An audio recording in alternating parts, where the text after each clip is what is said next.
اللہ رب العزت نے سیدنا موسیٰ علیہ السلام کو حکم دیا کہ اے میرے کلیم، سمندر کے کنارے پہنچو،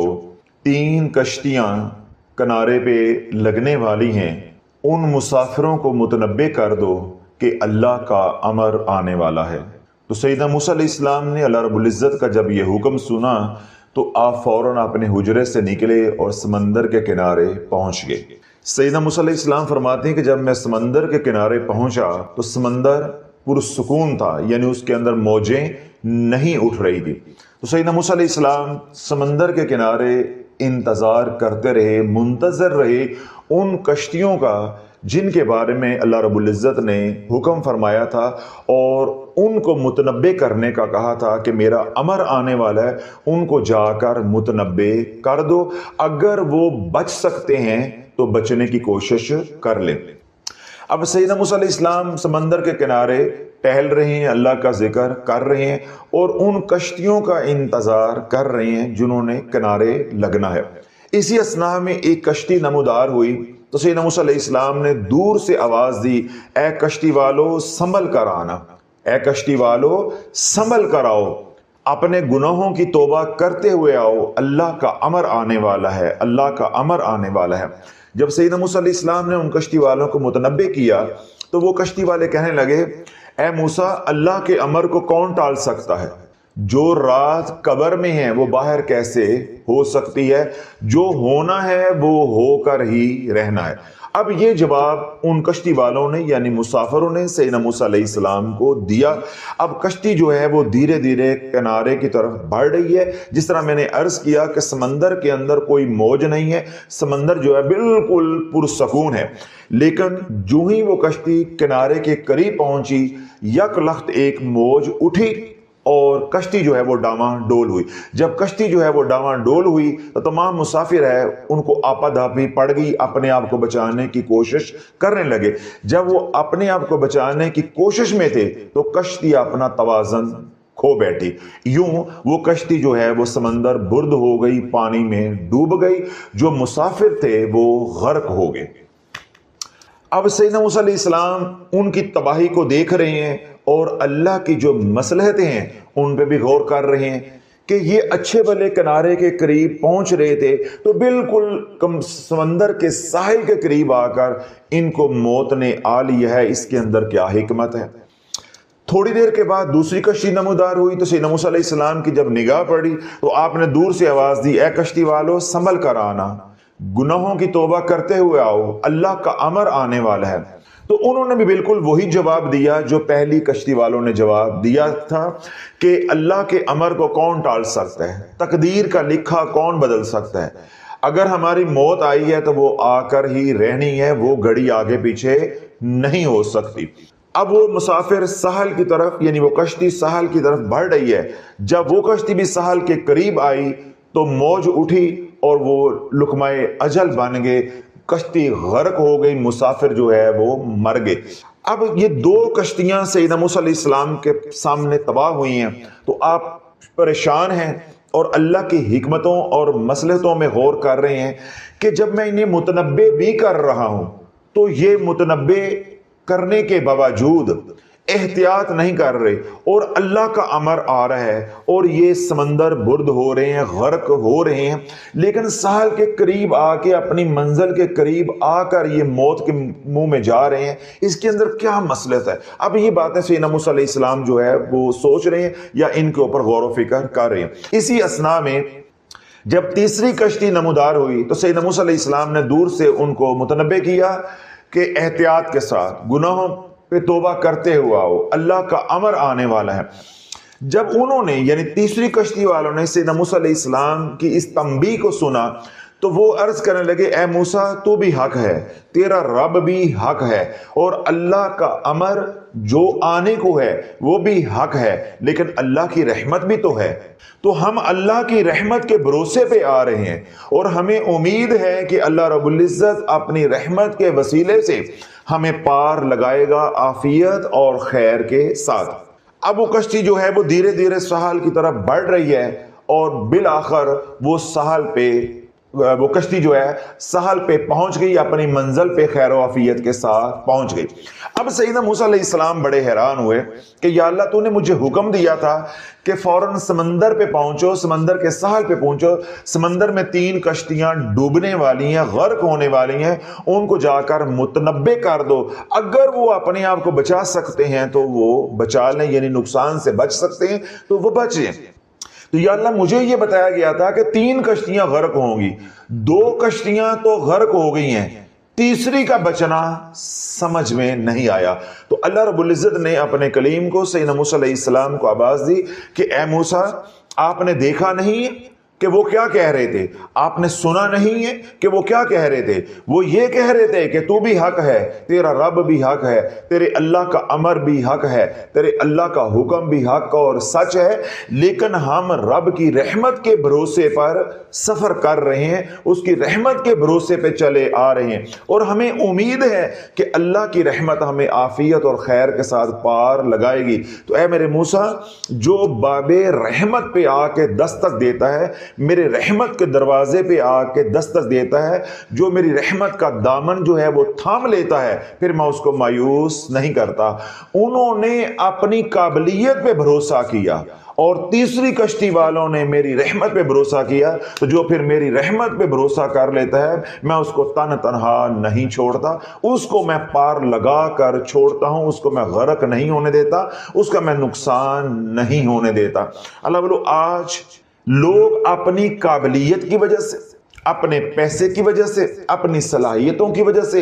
اور جو عبادت گزار ہے یعنی جو مذہبی طبقہ ہے وہ اپنے عبادت کی وجہ سے، اور جو وظائف پڑھنے والا طبقہ ہے وہ وظائف پڑھ کے اپنے آپ کو برباد کیے جا رہے ہیں۔ ان کا دھیان اپنی اعمال پہ تو ہے لیکن اللہ کی رحمت کا بھروسہ نہیں ہے، باب رحمت پہ یعنی رحمت کا جو دروازہ ہے اس پہ دستک نہیں دے رہے۔ بے شک اعمال کرنے چاہیے، اعمال کے بغیر گزارا نہیں ہے، لیکن ان کو ٹھوکر کہاں لگ رہی ہے کہ جیسے اعمال کرنے کی توفیق بھی اللہ کی رحمت سے ملتی ہے، ایسے بھی اعمال قبول بھی اللہ کی خاص رحمت سے ہوتے ہیں۔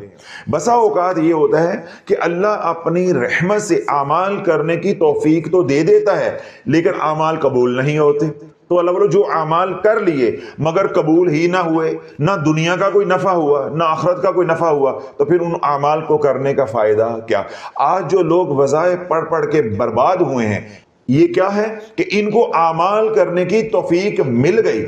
لیکن ان کو نفع نہیں ہوا، یعنی وہ رحمت خاص نہیں ہوئی کہ یہ اعمال اللہ کی بارگاہ میں قبول نہیں ہوئے۔ جو یہ لوگ اعمال کرتے گئے یا کر رہے ہیں آج بھی، تو یہ قبر میں اترتے جا رہے ہیں، اب یہ نہ زندوں میں ہیں اور نہ یہ مردوں میں، جبکہ انہوں نے اعمال اس جذبے اور جوش اور نیت سے کیے تھے کہ ان اعمال سے ہماری بگڑی بن جائے گی۔ ان کو ٹھوکر کہاں لگی کہ اعمال بھی کرنے ہیں اور مناجات بھی کرنی ہے، اللہ سے عاجزی بھی کرنی ہے، اللہ سے قبولیت کی مہریں بھی لگوانی ہے کہ اللہ قبول کر لے۔ سیدنا ابراہیم علیہ السلام اور سیدنا اسماعیل علیہ السلام اب چنائی کر رہے ہیں، گارے مٹی کے ساتھ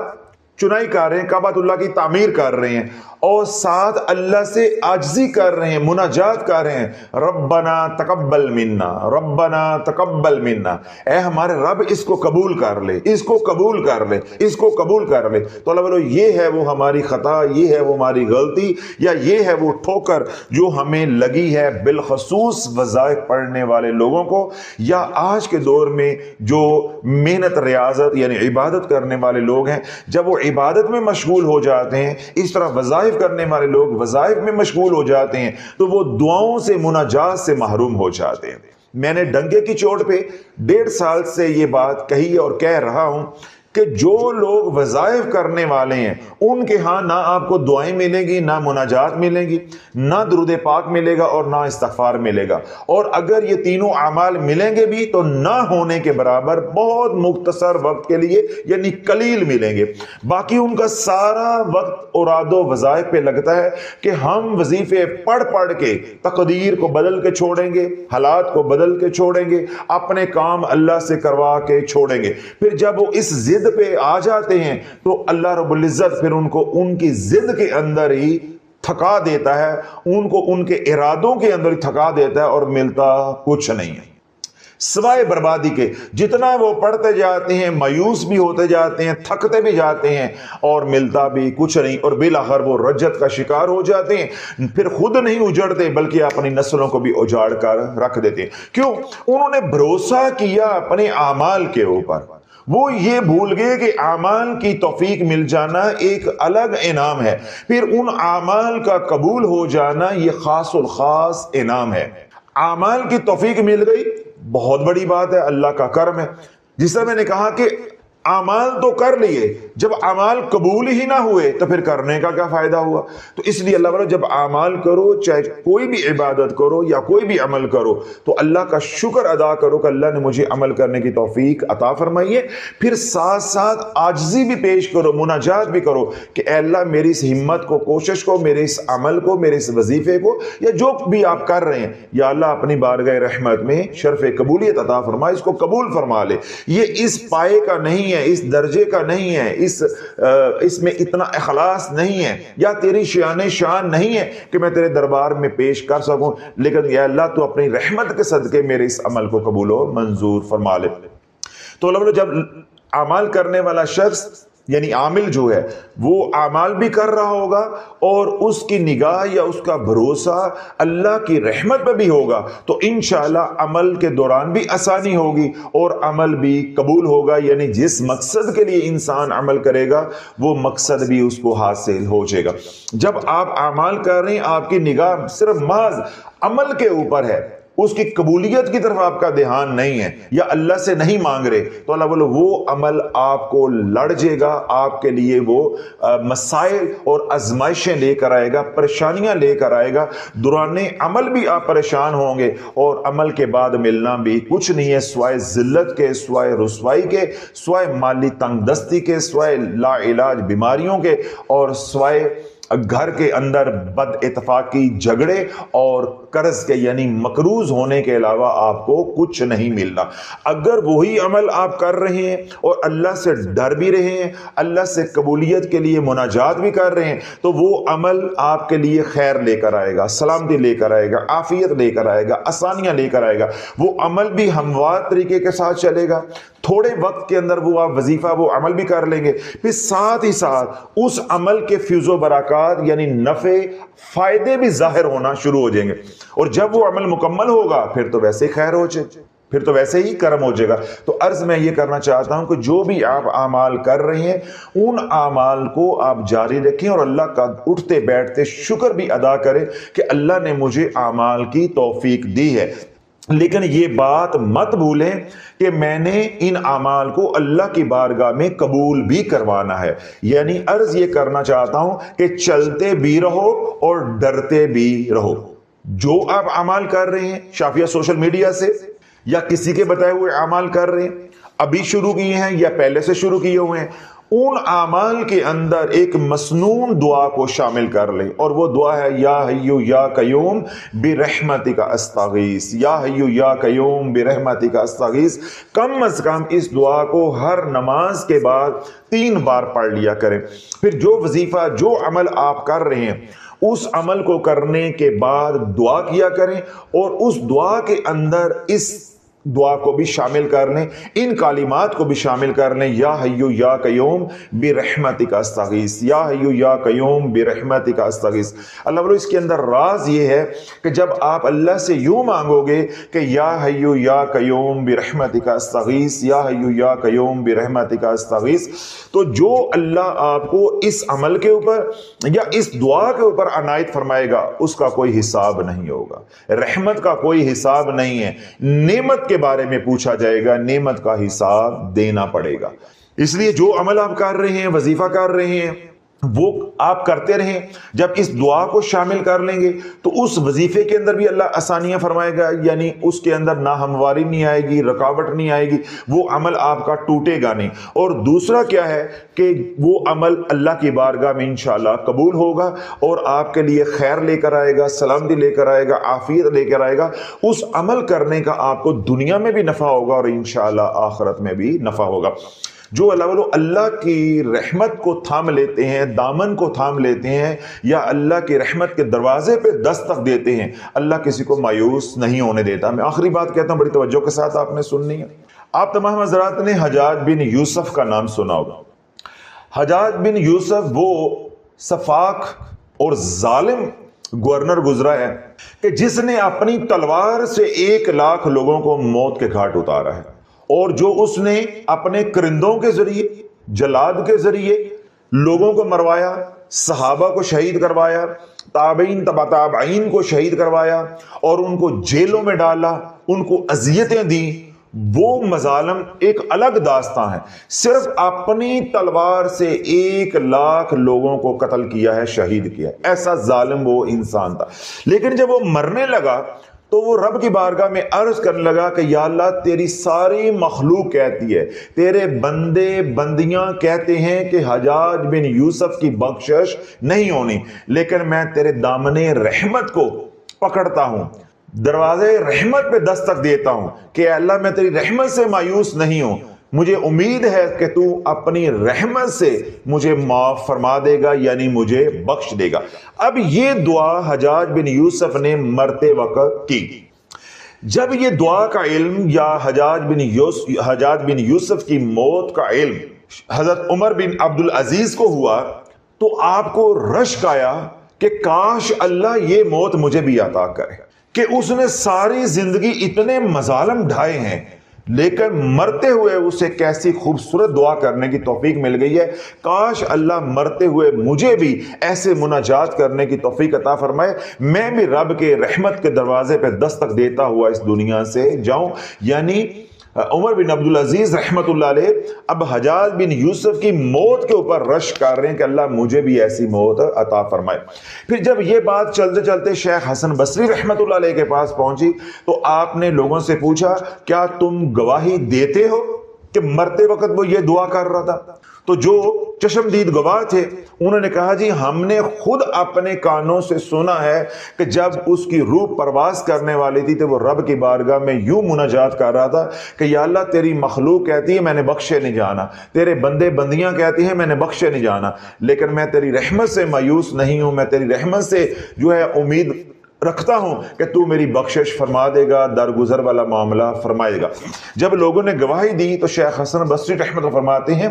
اگر وہ خبیث یہ دعا کرتے ہوئے مر گیا ہے تو اللہ کی رحمت سے امید ہے کہ اللہ اس کے لیے بھی آسانی والا کوئی معاملہ فرمائے گا۔ تو لوگ جس بندے نے اتنے ظلم ڈھائے ہیں، اگر آخری وقت میں بھی اس نے رحمت کے دروازے پہ دستک دے دی ہے تو شیخ حسن بصری رحمت اللہ فرماتے ہیں، کیوں اللہ کا وعدہ ہے جو اس کے رحمت کے دروازے پہ آ کے دستک دے گا، باب رحمت کو کھٹکھٹائے گا، اللہ کا کیا وعدہ ہے؟ اس کو خالی نہیں موڑوں گا، اس کو خالی نہیں موڑوں گا۔ وہ تو ہمیں حکم دے رہے، وَأَمَّا السَّائِلَ فَلَا تَنْهَرْ، جو تمہارے دروازے پہ سائل بن کر آ جائے جھڑکی مت دو، خالی مت پھیرو، تو خود وہ خالی پھیر دے گا۔ تو اس لیے جو اللہ والا دنیا میں اللہ کے رحمت کے دروازے پر دستک دیتا ہے اس کی جھولی خالی نہیں رہتی۔ عرض یہ کرنا چاہتا ہوں کہ اعمال کا تکبر اپنے اندر بڑھنے نہیں دو کہ ہم اعمال کر رہے ہیں، ہم عبادت کر رہے ہیں، ہم ریاضت کر رہے ہیں، ہم چلے لگا رہے ہیں، ہم قرآن پڑھ رہے ہیں، ہم دعوت و تبلیغ کا کام کر رہے ہیں، یا میں کوئی فلاں نیک عمل کر رہا ہوں، حج عمرے کر رہا ہوں، اگر اللہ راضی نہ ہوا، اللہ ہی کو پسند نہ آئے، اللہ نے منہ پہ دے مارے، تو یہ سب کچھ کرنے کا کیا فائدہ؟ مختصر اور آسان سی مثال اور بات یہ ہے کہ ایک دلہن بنتی ہے، سمرتی ہے اپنے حساب سے، اور بہت خوبصورت جو ہے وہ سمرتی ہے، اور سمرنے کے بعد بہت خوبصورت دکھتی ہے، دکھائی دیتی ہے، لیکن پہلی ہی رات، سہاگ رات کو ہی اس کا شوہر جب اس کو دیکھتا ہے اس کو ہی پسند نہیں آتی، تو اللہ والو اس کا سمرنا سارے زمانے کو پسند آ گیا، لیکن اپنے شوہر کو پسند نہ آیا تو اس کے سمرنے کا کیا فائدہ؟ اسی طرح سارا زمانہ ہمیں کہتا رہا کہ ہماری اماں بڑی عبادت گزار ہے، ہمارے ابو بڑے حاجی ہیں، میں بڑا تبلیغی ہوں، فلاں بڑا اچھا ہے، بڑے اعمال کرتا ہے، بڑا مذہبی ہے، لوگ ہماری تعریفیں کرتے رہے، لیکن ہمارے اعمال اللہ ہی کو پسند نہ آئے تو دوسروں کی تعریف ہمیں کیا نفع دے گی؟ تو آج جو لوگ وظائف کرتے ہیں وہ معاشرے کے اندر بڑے معتبر کہلاتے ہیں، تو شافی نے جب راز سارے کھول دیے ہیں کہ تم معتبر نہیں ہو بلکہ تم ظالم ہو کہ تم نے دنیا کی ہوس میں پاگل ہو کے شرائط کے بغیر وظائف کیے کہ ہمیں دنیا کا یہ بھی ملے جائے، ہمیں دنیا کا یہ بھی ملے، تمہیں ملا تو کچھ نہ، جو کچھ تھا وہ بھی چھن گیا، اور تم نے اپنی اولادوں کو، اپنی نسلوں کو بھی موت کے گھاٹ اتار دیا، ان کو بھی ذلت کی وادیوں میں کھو دیا ہے، اور ایسی وادیوں میں ان کو اتار دیا ہے کہ اب ان کو کوئی نکالنے والا کوئی نہیں ہے، چاہے تم نے یہ عمل لا علمی میں کیا ہے یا جانتے ہوئے کیا ہے، شعوری کیا ہے یا لا شعوری کیا ہے، اب امت کے اوپر حجت پوری ہو چکی ہے، اب راز راز نہیں رہا، یہ راز فاش ہو گیا ہے کہ جب دنیا کی ہوس میں خواہشات کو پورا کرنے کے لیے نفس کے ہاتھوں مجبور ہو کے، مغلوب ہو کے جب ہم شرائط کے بغیر وظائف کریں گے تو ہم وظائف کرنے والے، عبادت کرنے والے تو کہلوائیں گے، لیکن اللہ کی بارگاہ میں مقبولین میں شامل نہیں ہو سکتے یا مقبول نہیں کہلوا سکتے۔ کیوں؟ ہماری نگاہ وظائف پہ چلی گئی، ہماری نگاہ اعمال پہ چلی گئی۔ میں دعوت و تبلیغ کا کام کر رہا ہوں، میری نگاہ اس کام پہ چلی گئی کہ میں تو اتنا دعوت کا کام کر رہا ہوں، میں حج عمرے کر رہا ہوں تو میری نگاہ حج عمرے پہ چلی گئی، میں نمازیں پڑھ رہا ہوں تو میری نگاہ نمازوں پہ چلی گئی، میں صدقہ خیرات کر رہا ہوں تو میری نگاہ صدقہ خیرات پہ چلی گئی۔ اسی طرح اوراد و وظائف کرنے والے ہیں تو ان کی نگاہ اوراد و وظائف پہ چلے گی۔ پھر اللہ والوں انہوں نے 100 150 وظائف کیے لیکن ملی کائی شے نہیں۔ تو یہی نقطہ آج میں نے آپ حضرات کو سمجھانے کی کوشش کی ہے کہ جو بھی عمل کر رہے ہیں، حج عمرہ کر رہے ہیں، نمازوں کا اہتمام کر رہے ہیں، قرآن کی تلاوت کر رہے ہیں، تسبیحات کر رہے ہیں، یا دیگر نیک اعمال آپ کر رہے ہیں وظائف سمیت، تو نگاہ اعمال پہ نہیں رکھنی، نگاہ اللہ رب العزت پہ رکھنی ہے، اور اللہ رب العزت کی رحمت سے امید رکھنی کہ اللہ قبول کر لے۔ تو عمل کے دوران بھی، عمل سے پہلے بھی، عمل کے دوران بھی، عمل کے اختتام پہ بھی اللہ سے دعا کرتے رہنا، مناجات کرتے رہنا کہ یا اللہ یہ عمل بھی تیری توفیق سے ہوا ہے، تو یا اللہ یہ قبول بھی تیرے امر سے ہونا ہے، اگر تو قبول نہ کرے تو یہ عمل تو اس شان نہیں ہے کہ میں تیری بارگاہ میں پیش کروں اور قبول کروا لوں، کیونکہ میرے پاس تو کوئی اختیار ہی نہیں ہے، تصرف ہی نہیں ہے، میں نے تو جیسا بھی کیا ہے ناقص ہے، کامل ہے، جیسا بھی ہے کیا بھی تیری توفیق سے ہے، اور میں بارگاہ میں عرضی ڈال رہا ہوں کہ تو اپنے کرم سے، اپنی رحمت سے اس کو قبول بھی فرما لے۔ تو یوں اللہ والو چلو گے تو میں نے یہ بات عرض کی ہے کہ عمل کے دوران بھی آپ پریشانیوں سے بچے رہو گے، اور عمل کے بعد انشاءاللہ آپ کو دنیا کے بھی نفع ہوں گے اور آخرت کے بھی نفع ہوں گے۔ اگر آپ عمل کرتے ہوئے اپنی نگاہ کو عمل کے اوپر ٹکا دو گے تو پھر عمل کے دوران بھی پریشانیاں آئیں گی، اور بعد میں پریشانیوں کا وہ سلسلہ شروع ہوگا جو پھر ختم ہونے والا نہیں ہے۔ تو ان تمام مصیبتوں سے، پریشانیوں سے، تکلیفوں سے، بلاؤں سے، وباؤں سے بچنے کے لیے میں نے مسنون دعا آپ حضرات کے سامنے رکھی ہے کہ اپنے معمولات میں شامل کر لیں۔ یا حیو یا قیوم برحمتک استغیث، یا حیو یا قیوم برحمتک استغیث، یا حیو یا قیوم برحمتک استغیث۔ جب عمل کرنے بیٹھیں تب بھی یہ دعا کریں، اور جب عمل کر لیں تب بھی یہ دعا کریں، اور ہر نماز کے بعد بھی یہ دعا 3 بار کم از کم پڑھیں۔ اسی طرح زندگی میں کوئی پریشانی آ جائے، کوئی مصیبت آ جائے، کوئی تکلیف آ جائے تو رنگ برنگے اوٹ پٹانگ شرائط کے بغیر وظائف نہیں کرنے، اسی مسنون دعا کا اہتمام کرنا ہے۔ یا حیو یا قیوم برحمتک استغیث، یوں ہاتھ اٹھا کے مانگو، یوں ہاتھ اٹھا کے مانگو، یہاں ہاتھ رکھ کے مانگو، یا ہاتھ اٹھائے بغیر مانگو، دل ہی دل میں مانگو، یا نبی علیہ الصلوۃ والسلام کی سنت مطہرہ کے مطابق سجدے میں سر رکھ کے مانگتے جاؤ، مانگتے جاؤ، مانگتے جاؤ، اس وقت سر اٹھاؤ جب شرف قبولیت حاصل ہو جائے۔ بدر میں جب کڑا وقت آیا، حضور علیہ الصلوۃ والسلام کی ذات اقدس پہ، حضور علیہ الصلوۃ والسلام کی پیاری امت پہ، آپ کے غلاموں پہ، دین کے اوپر، تو اللہ کے نبی علیہ الصلوۃ والسلام نے میدان بدر کے اندر سجدے میں سر رکھ کے یہی دعا کی تھی، یا حیو یا قیوم برحمتک استغیث، یا حیو یا قیوم برحمتک استغیث۔ اور اللہ کے نبی علیہ الصلوۃ والسلام سجدے میں، یعنی حالت سجدہ میں زار و قطار ہچکیاں لے کر رو رہے تھے اور یہ دعا کر رہے تھے۔ جب اللہ کے نبی علیہ الصلوۃ والسلام نے اپنا سر مبارک جو ہے سجدے سے اٹھایا تو پیچھے سیدنا ابو بکر صدیق رضی اللہ عنہ کھڑے تھے، تو اللہ کے نبی علیہ الصلوۃ والسلام مسکرا رہے تھے، تو سیدنا ابو بکر کیا فرماتے ہیں کہ جب اللہ کے نبی علیہ الصلوۃ والسلام کو میں نے مسکراتے ہوئے دیکھا تو میں سمجھ گیا کہ کل انشاءاللہ فتح ہو کر رہے گی، فتح ہو کر رہے گی۔ تو یہ ہے طریقہ پریشانیوں سے نکلنے کا، مسنون طریقہ۔ دعا بھی میں نے بتا دی ہے اور ساتھ ادا بھی بتا دی ہے کہ یوں مانگو، ایسے ہاتھ کر کے مانگو جس طرح اللہ کے نبی علیہ الصلوۃ والسلام نے میدان عرفات میں 6 گھنٹے یوں ہاتھ اٹھا کر شدید گرمی کے اندر دعا مانگی ہے۔ ان دعاؤں کے اندر بھی یہ دعا تھی، یا حیو یا قیوم برحمتک استغیث،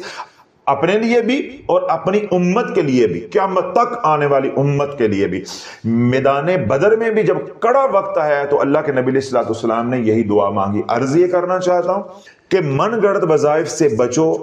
بغیر شرائط سے وظائف پڑھنے سے بچو، ان سے نفع کم، آپ کو نقصان اتنا ہوگا کہ آپ کی نسلیں بھی اس کا ازالہ نہیں کر سکیں گی۔ آپ غلطی کر کے قبر میں اتر جاؤ گے، نسلیں بھگتتی رہیں گی۔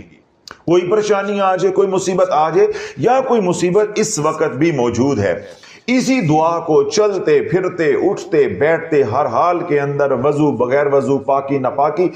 دعا کی کوئی تعداد نہیں ہے۔ کتنے بیانات کے اندر میں نقطہ سمجھانے کی کوشش کی ہے کہ دعا اور اللہ کا ذکر، نہ اس کا کوئی وقت ہے، نہ اس کی کوئی تعداد ہے، نہ ہی اس کی کوئی شرائط ہے۔ کسی سے پوچھنے کی ضرورت نہیں ہے، دن رات مانگو اور ہر حال میں مانگو، دن رات اللہ کا ذکر کرو اور ہر حال کے اندر کرو، جتنا مرضی کرو۔ یہ اللہ کی توفیق ہے اور آپ کی ہمت ہے، جتنا کر سکتے ہو اللہ کا ذکر کرو۔ اس طرح دعا ہے جتنی مرضی کرو ہے، اس کی کوئی تعداد نہیں ہے۔ بیٹھ کے کرو، لیٹ کے کرو، چلتے پھرتے کرو، حالت سجدہ میں کرو، نماز کے بعد کرو، اس طرح صدقہ خیرات کی ہے، کوئی نیک عمل کیا ہے اس کے بعد کرو، قرآن کی تلاوت کی ہے اس کے بعد کرو، کوئی اور عمل کر رہے ہو تو اس کے ساتھ کرو۔ اپنی دعاؤں کے اندر جب دعائیں مانگ لی ہیں، ان دعاؤں کے اندر اس دعا کو بھی شامل کر لو۔ کوئی وظیفہ نہیں کرنا، اپنی جو پریشانی ہے، اپنا جو مقصد ہے، اس کو ذہن میں رکھ کے اللہ سے مناجات کرو۔ اسی طرح رو رو کے بھی کرو اور آسمان کی طرف یوں چہرہ کر کے تو یوں ہاتھ کر کے بھی مانگو، یا حیو یا قیوم برحمتک استغیث۔ اللہ والو، یہ عمل کسی بھی ایمرجنسی میں کرو گے، انشاءاللہ اللہ چند لمحوں میں حالات کو پھیر دے گا۔ اور جو پرانے مسائل آپ کے چلے آ رہے ہیں تو دن رات اس دعا کو پڑھو، گھر والوں کو ترغیب دو، سارے مل کے پڑھو، انفرادی طور پہ پڑھو، اجتماعی طور پہ پڑھو، انشاءاللہ چند دنوں میں آپ کے مسئلے حل ہو جائیں گے۔ جب اللہ آپ کی زندگی پرسکون کر دے، آپ مسائل سے نکل آئیں، تو پھر میں نے کیا عرض کیا کہ ہر نماز کے بعد دعا جب کریں، اس دعا کے اندر اس دعا کو بھی شامل کر لیں، یا اپنے معمولات کریں، قرآن کی تلاوت کریں، ذکر اذکار کریں، تسبیحات کریں، تو ساتھ یہ عمل بھی شامل کر لیں۔ اسی طرح نماز کے بعد جب مسنون اذکار کریں تو ان مسنون اذکار کے اندر اس دعا کو بھی شامل کر لیں۔ 3 بار یہ دعا پڑھ لیا کریں، یا حیو یا قیوم برحمتک استغیث۔ اگلی اور آخری بات، یہ تو ہو گیا معمول کی بات۔ جب ایمرجنسی آ گئی، کوئی پریشانی آ گئی، کوئی تکلیف آ گئی، پھر کوئی تعداد نہیں ہے، پھر کھلا پڑھنا ہے، جتنا پڑھ سکتے ہیں خود بھی پڑھیں اور اپنے متعلقین کو، اپنے اہل و عیال کو، گھر والوں کو بھی ترغیب دیں کہ وہ بھی اس کا اہتمام کریں، اور ساتھ کملی والے پہ درود پڑھو، صلی اللہ علی محمد استغفر اللہ، صلی اللہ علی محمد استغفر اللہ۔ جب کوئی پریشانی کا عالم ہو تو پھر یہ 2 اعمال ہو جائیں گے، ایک ہو جائے گا یا حیو یا قیوم برحمتک استغیث، ایک ہو جائے گا صلی اللہ علی محمد استغفر اللہ۔ اب یہ تینوں نظام رحمت کے ہیں، کلی طور پہ یہ جمالی ہیں، کوئی اثر بد نہیں ہے، اور تینوں کی تینوں کیا ہیں؟ دعائیں ہیں۔ تو میں نے ابھی آپ کو واضح کیا کہ دعا کے ساتھ کوئی شرط نہیں، کوئی تعداد نہیں ہے، کوئی وقت کا تعین نہیں، کسی سے اجازت لینے کی ضرورت نہیں ہے، کسی ہادی مرشد کی ضرورت نہیں ہے۔ یا حیو یا قیوم برحمتک استغیث، یہ بھی دعا ہے۔ صلی اللہ علی محمد، یہ بھی دعائے رحمت ہے حضور علیہ الصلوۃ والسلام کے لیے۔ استغفر اللہ، یہ بھی دعا ہے۔ یہ 3 دعاؤں کا ایک ذکر یا ایک وظیفہ یا ایک عمل میں نے آپ کو بنا کر دے دیا ہے۔ تمام مسائل کا حل اس کے اندر ہے۔ پہلے یا حیو یا قیوم برحمتک استغیث، اس دعا کے ذریعے اللہ کی رحمت کو آپ طلب کریں گے۔ پھر جب کملی والے کا ذکر آئے گا تو اللہ کی رحمت ویسے ہی نچھاور ہوگی۔ ان اللہ و ملائکتہ یصلون علی النبی، کیونکہ اللہ کا درود پڑھنا کیا ہے؟ کہ رحمت کا نازل کرنا۔ تو جب اللہ اپنے محبوب پہ رحمت نازل فرما رہا ہوگا تو چند چھینٹیں ہماری جولی میں بھی گر گئیں تو ہماری پریشانی ختم ہو جائے گی۔ تو یا حی یا قیوم برحمتک استغیث یہ بھی رحمت کا نظام ہو گیا، صلی اللہ علی محمد یہ بھی رحمت کا نظام ہو گیا، اور استغفر اللہ یہ بھی رحمت کا نظام ہو گیا، اے اللہ میری بخشش فرما دے، اے اللہ میری مغفرت فرما دے، اے اللہ مجھے معاف فرما دے۔ اللہ کو یہ الفاظ یا یہ دعا انتہائی محبوب ہے کہ اللہ گناہگار کا منتظر ہے، اللہ جو روٹھ کے گئے ہیں ان کی واپسی کا انتظار کر رہا ہے کہ کب روٹھا ہوا میرے سے صلح کر لیتا ہے۔ تو اللہ کو تو روٹھے ہوئے سے صلح کر کے خوشی بہت ہوتی ہے۔ تو یہ تینوں نظام رحمت کا نظام ہے، اور تمام پریشانیوں سے نکالنے کے لیے یہ کافی بھی ہیں، یہ شافی بھی ہیں، اور یہ معافی بھی ہیں۔ ان تین اعمال کو جوڑ کے جو ایک عمل بنتا ہے، یا حی یا قیوم برحمتک استغیث صلی اللہ علی محمد استغفر اللہ، اس عمل سے آپ نے باہر نہیں نکلنا۔ ایک تو یہ ترتیب ہو گئی۔ اور اگر آپ پہلے سے مسائل کے اندر پھنسے ہوئے ہیں، پریشانیوں کے اندر پھنسے ہوئے ہیں، تو اسی عمل کو روزانہ گن کر 313 بار پڑھنا شروع کر دیں۔ اگر آپ کہتے ہیں میں کھلا پڑھتا ہوں تو کوئی تعداد کا تعین نہیں رہتا، کبھی پڑھا کبھی نہ پڑھا، کبھی کم پڑھا کبھی زیادہ پڑھا، کبھی بالکل ہی نہ پڑھا، اور کبھی سارا دن ہی پڑھتے رہے، تو یوں تعداد کا ایک تعین ہو جائے گا، ایک ذمہ داری ہوتی ہے کہ بھائی میں نے اپنا فرض ادا کرنا ہے۔ تو پھر آپ اس کو 313 بار صبح اور 313 بار شام پڑھنا شروع کر دیں، اور اپنے مقاصد کو ذہن میں رکھ کے تو آپ یوں پڑھیں گے، یا حی یا قیوم برحمتک استغیث صلی اللہ علی محمد استغفر اللہ، تو ایک دانہ گرے گا، یا حی یا قیوم برحمتک استغیث صلی اللہ علی محمد استغفر اللہ، پھر دوسرا دانہ گرے گا، پھر یا حی یا قیوم برحمتک استغیث صلی اللہ علی محمد استغفر اللہ۔ تو یوں یہ تینوں دعائیں کٹھی جوڑ کے آپ پڑھیں گے، اور ایک دانہ گرے گا 313 بار صبح اور 313 بار شام۔ اگر آپ یہ عمل اپنے مسائل حل ہونے کے بعد ساری زندگی کے لیے حصہ بنا لیں تو اللہ والو آپ سے خوش نصیب کون ہوگا زیادہ۔ اور اگر آپ کے میرے پاس اتنی فرصت نہیں ہوتی، اب میرا مسئلہ حل ہو گیا ہے، تو پھر یہی عمل کم از کم جو ہے 21 بار صبح اور 21 بار شام ساری زندگی کرتے رہیں، اور ہر نماز کے بعد دعا میں 3 بار اس عمل کو شامل کر لیں، تو یہ عمل بھی آپ کے ہاتھ میں رہے گا۔ کبھی زندگی میں کوئی پریشانی، مصیبت، تکلیف دوبارہ آ جاتی، کوئی آزمائش دوبارہ آ جاتی ہے، برے حالات دوبارہ اللہ نہ کرے آ جاتے ہیں، تو دوبارہ سے آپ اسی عمل کو 313 بار پڑھنا شروع کر دیں۔ تو اللہ رب العزت مجھے بھی آپ کو بھی وہ تمام مسنون اعمال کرنے کی توفیق عطا فرمائے جن میں اللہ کی رضا شامل ہے، ہمیں تمام ان اعمال سے بچائے جو بدعت ہیں، خرافات ہیں، یا من گھڑت جھوٹے اعمال ہیں جن کو مسنون اعمال کے ساتھ جوڑا جا رہا ہے، یا ان کی فضیلت اس طریقے سے بیان کی جا رہی ہے کہ ان کو مسنون اعمال کے ہم پلہ جو ہے وہ قرار دیا جا رہا ہے۔ تو اللہ رب العزت ہمیں تمام ایسی بدعات سے، خرافات سے جو وہ محفوظ رکھے، ہمیں وہ اعمال کرنے کی توفیق عطا فرمائے جس میں اس کی اور اس کے محبوب علیہ الصلوۃ والسلام کی رضا شامل ہے۔ دنیا بھر میں جو لوگ ہمیں سن رہے ہیں پریشان حال ہیں، تو انہیں اللہ ان کی پریشانیوں کو دور عطا فرمائے، جن کی حاجات ہیں، جنہوں نے دعاؤں کے لیے کہا، اللہ ان کے حق میں ہمارے التجاؤں کو قبول و منظور فرمائے، جو دکھی ہیں ان کا دکھ دور عطا فرمائے، جو سکھی ہیں ان کا سکھوں میں برکتیں عطا فرمائے، گھروں میں، ہسپتالوں میں جو بچے، بڑے، مرد، عورتیں بیمار ہیں، اللہ ان کو صحت والی، سلامتی والی، خیر والی زندگی عطا فرمائے، جو ہم نے مانگا اللہ وہ بھی عطا فرمائے، جو نہیں مانگ سکے ہماری ضرورتیں اللہ بن مانگے عطا فرمائے۔ وہ تمام حضرات جو شافیہ سوشل میڈیا کے ساتھ سلسلہ عالیہ قادریہ سیدنا ابو امامہ رضی اللہ تعالی عنہ نے اس حدیث پاک کو روایت کیا ہے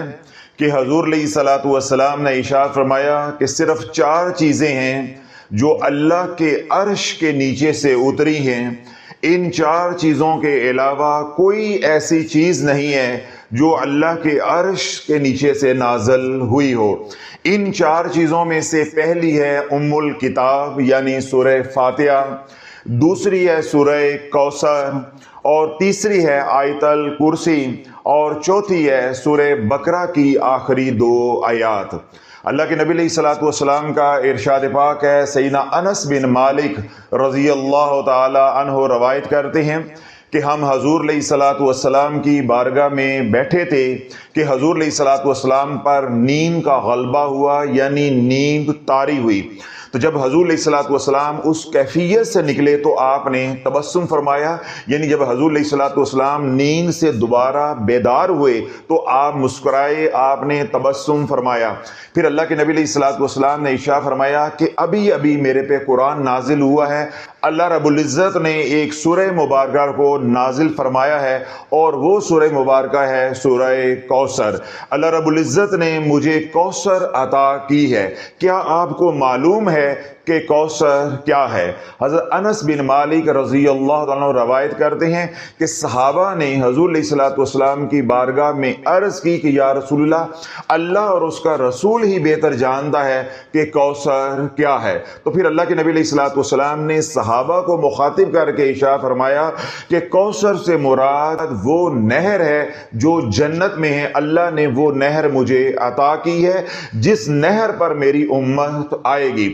اور جن برتنوں میں میری امت پانی پیے گی ان برتنوں کی تعداد ستاروں کے برابر ہے، یعنی جنت کے برتنوں میں پانی پلایا جائے گا، ان کی تعداد جو ہے وہ ستاروں کے برابر ہے۔ اللہ والو، اگر حضور علیہ الصلوۃ والسلام کی شفاعت چاہتے ہو یا حوض کوثر پہ ان جنت کے برتنوں میں پانی پینا چاہتے ہو تو سورہ کوثر کا انتہائی مجرب عمل اور انتہائی آسان عمل اپنے معمولات میں شامل کر لو۔ وہ عمل کیا ہے کہ 7 مرتبہ سورہ کوثر، ہر بار بسم اللہ شریف کے ساتھ، اول و آخر ایک بار درود ابراہیم۔ یہ آسان سا عمل ہے، اس کو اپنے معمولات میں شامل کرو، صبح 7 بار اور رات کو بھی 7 بار۔ جب 7 بار سورہ کوثر، ہر بار بسم اللہ شریف کے ساتھ اور اول و آخر ایک بار درود ابراہیم، یوں جب آپ صبح شام پڑھو گے تو اللہ رب العزت آپ کو دشمنوں کے شر سے، حاسدین کے حسد سے اور مخالفین کی مخالفت سے، جادو کے وار سے، کالی نظر کے وار سے ہمیشہ محفوظ رہے گا۔ اور سب سے بڑا نفع جو ہوگا، آپ کا دل اعمال کی طرف لگا رہے گا، آپ کا دل جو ہے اللہ رب العزت کے ذکر کی طرف، فکر کی طرف جو ہے وہ راغب رہے گا۔ اگر اپنی زندگیوں کو سکھی بنانا چاہتے ہو، آج کے اس پرفتن دور میں، شر کے دور میں، فتنے سے بچنا چاہتے ہو، شر سے بچنا چاہتے ہو، حضور علیہ الصلوۃ والسلام کی محبت چاہتے ہو یا جادو کے وار سے بچنا چاہتے ہو تو سورہ کوثر کو ان اعمال کے اندر شامل کر لیں جو اعمال آپ پہلے سے کر رہے ہیں۔ 7 بار صبح اور 7 بار شام، جس طرح میں نے عرض کیا کہ ہر بار سورہ کوثر کو آپ بسم اللہ شریف کے ساتھ پڑھیں گے اور اول و آخر ایک بار آپ درود ابراہیم پڑھیں گے۔ یہاں جو میں بات واضح کرنا چاہتا ہوں وہ یہ ہے، اگر سورہ کوثر کسی بھی تعداد میں آپ کے معمولات میں پہلے سے ہی شامل ہے، آج آپ نے کوئی پہلی بار میرے سے سورہ کوثر کے بارے میں نہیں سنا یا آپ پہلے سے ہی اعمال کر رہے ہیں، مگر آپ کو سورہ کوثر سے وہ نفع نہیں ہو رہا جو میں بتا رہا ہوں، یعنی آپ جادو سے محفوظ نہیں ہو رہے، دشمنوں کے شر سے محفوظ نہیں ہو رہے، اسی طرح مخالفین کی مخالفت جو ہے وہ ختم نہیں ہو رہی، آپ ان کے شر سے محفوظ نہیں ہو رہے، یا آپ ہیں یا آپ کے بچے ہیں وہ دین سے خدا نخواستہ دور ہو رہے ہیں، یا آپ کا عبادت میں دل نہیں لگتا، یا جس مقصد کے لیے آپ سورہ کوثر ایک عرصہ سے پڑھ رہے ہیں آپ کے معمولات میں شامل ہے، مگر وہ مقصد حاصل نہیں ہو رہا، وہ نتیجہ، وہ نفع آپ کو نہیں مل رہا، تو فی الفور آپ ہمارے آفیشیل چینل تلاش پہ جائیں، وہاں پہ جا کر آپ 1-2 بیانات کو روزانہ کی بنیاد پہ سنیں۔ انشاءاللہ العزیز قلیل عرصے میں آپ کو معلوم ہو جائے گا کہ آپ غلطی کہاں کریں۔ جب آپ کی انشاءاللہ بیانات سنتے سنتے غلطی بھی پکڑی جائے گی، پھر اس کی اصلاح بھی ہو جائے گی۔ اصلاح کرنے کے بعد جب آپ سورہ کوثر میرے بتانے پہ یعنی 7 بار والا عمل کرو گے، یا جو عمل کسی نے پہلے بتایا ہوا ہے یا جو عمل آپ پہلے سے کر رہے ہو، اللہ کے حکم سے وہ عمل نفع دے گا۔ اگر تو یہ مسئلہ ہے تو پہلے اپنی آپ نے اصلاح کرنی ہے کہ سورہ کوثر تو میں پڑھ رہا ہوں مگر نفع نہیں ہو رہا۔ اصلاح کے بغیر، غلطی کو دور کیے بغیر یا غلطی کا ازالہ کیے بغیر پڑھتے جاؤ گے